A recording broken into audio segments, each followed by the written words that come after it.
Hello दोस्तों, क्या आपको पता है आज हम 10th क्लास का चैप्टर फर्स्ट करने जा रहे हैं और हमारे चैप्टर में सबसे पहले हम अपना कॉन्सेप्ट ले रहे हैं संसाधन।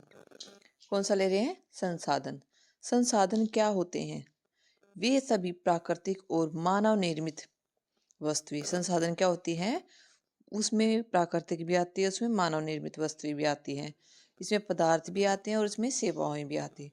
वे सभी प्राकृतिक और मानव निर्मित वस्तुएं और सेवाएं जिनका उपयोग मनुष्य अपनी आवश्यकताओं, इच्छाओं और लक्ष्य को पूरा करने के लिए करता है।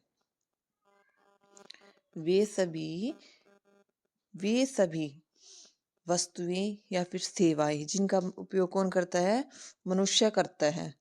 ठीक है, किस लिए करता है? अपनी आवश्यकताओं, इच्छा और लक्ष्य को पूरा करने के लिए। वे सभी और वे वस्तुएं कैसी होगी? वे तो या तो वे प्राकृतिक होगी या फिर वो मानव निर्मित होगी। तो संसाधन क्या हुआ? वे सभी प्राकृतिक और मानव निर्मित वस्तुएं और सेवाएं जिनका मनुष्य उपयोग करता है अपनी इच्छाओं के लिए, लक्ष्य को पूरा करने के लिए। ठीक है। संसाधनों का वर्गीकरण। संसाधनों का वर्गीकरण किस आधार पर किया गया है? सबसे पहले हमारा है उत्पत्ति के आधार पर। किसके आधार पर? उत्पत्ति के आधार पर। आप मेरे साथ साथ या तो बोल सकते हैं, लिख सकते हैं, उससे हमें जल्दी याद होता है। उत्पत्ति के आधार पर। सेकंड हमारा है समाप्यता के आधार पर। फिर थर्ड है हमारा स्वामित्व के आधार पर। फोर्थ हमारा विकास के आधार पर। तो संसाधनों का वर्गीकरण हमने किस किस आधार पर किया? उत्पत्ति के आधार पर और समाप्यता के आधार पर, स्वामित्व के आधार पर और विकास के आधार पर। चारों आधार है। आप मेरे साथ बोलेंगे उत्पत्ति, समाप्यता, स्वामित्व, विकास। विकास, स्वामित्व, समाप्यता, उत्पत्ति। ठीक है, ये हमारे चार आधार है जिसके आधार पर संसाधनों का वर्गीकरण हुआ है।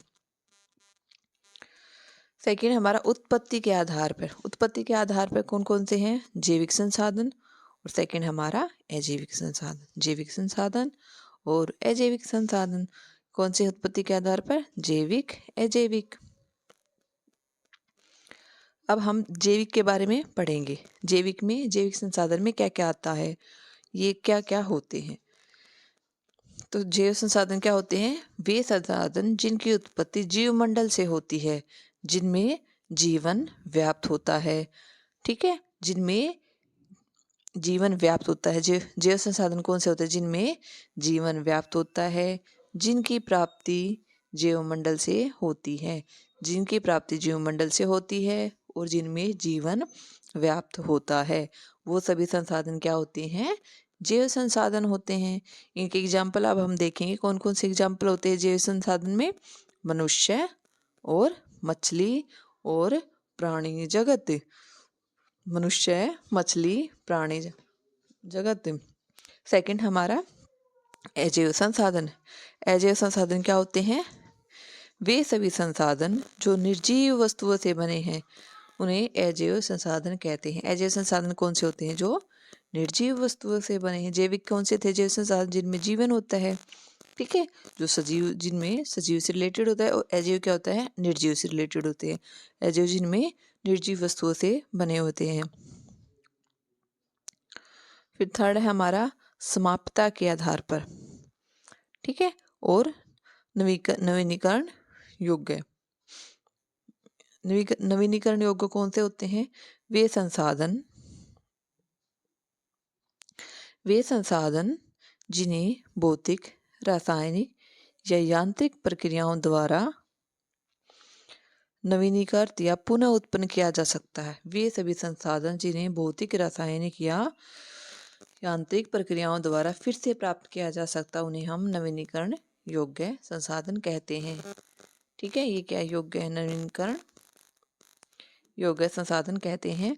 इनका एग्जाम्पल हम क्या लेंगे? सौर ऊर्जा। सेकंड है जल और पवन ऊर्जा। कौन सी है? जल, पवन और सौर। सौर ऊर्जा, जल और पवन ऊर्जा। तो नवीनीकरण कौन से हुए? वे जिन्हें हम भौतिक, रासायनिक और यांत्रिक प्रक्रिया द्वारा प्राप्त कर सकते हैं, पुनः प्राप्त किया जा सकता है। तीनों माध्यमों से, कौन से? भौतिक, रासायनिक और यांत्रिक प्रक्रियाओं द्वारा जब तीनों को हम इन तरीकों से पुनः प्राप्त उत्पन्न कर सकते हैं तो उन्हें हम नवीनीकरण योग्य संसाधन कहते हैं। इनमें हमारा एग्जाम्पल क्या रहेगा? सौर ऊर्जा और जल और पवन ऊर्जा। नवीनीकरण संसाधन किसे कहते हैं? जिनके बनने में लाखों वर्ष लग जाते हैं और इनमें से कुछ संसाधन जैसे कि धातुएं हैं वे पुनः चक्रीय हैं।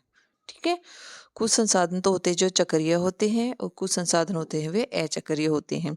तो हमारे अचक्रीय कौन कौन से हैं? जैसे पेट्रोल हो गया और हमारा एग्जाम्पल में है डीजल हो गया।